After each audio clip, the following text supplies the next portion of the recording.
aktualnom trenutku Tomislav Stošić je zabavljen jednom pomalo neočekivanom temom. On slika motive plesa. Polazeći od stava da je igra sastavni deo života, te da se plesom i govorom tela izražavaju sva vidljiva i nevidljiva stanja, radost i tuga, strast i ljubav, zločin i kazna, utjeha i razočarenje. On nastoji da u naslikanim motivima pokaže bitne personifikacijske predstave telesnih i dinamičkih reakcija čoveka našeg vremena. Istovremeno, on koristi svu tu motivsku ritmičnost i šarenilo da ostvari autentičnu sliku.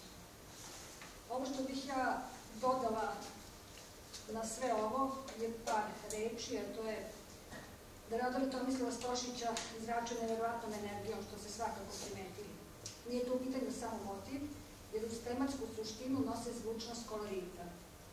To opredeljenje velikim formatima govori o zanatskoj veštini umetnika i njegovoj virtuoznosti, da kroz dijagonalu kompozicije i hvatanje odbleska materije i pokreta doprinese tačnosti i suštini likovnog dela.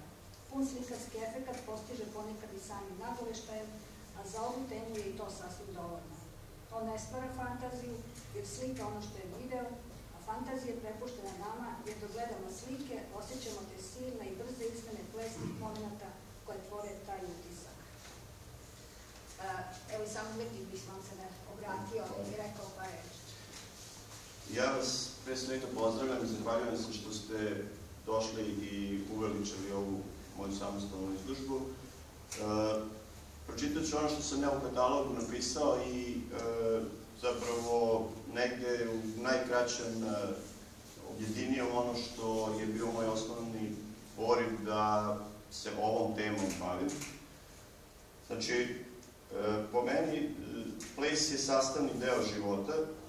Ljudski rod je od svog nastanka upražnjavao ovaj vid govora tela. Ponekad u ritualne i magijske svrhe, a ponekad u nameri da zavede i osvoji ili da da odluška sopstvenom biću. Plesom se izražavaju sva vidljiva i nevidljiva stanja, radost i tuga, strast i ljubav, zločin i kazna, uteha i razočaranje.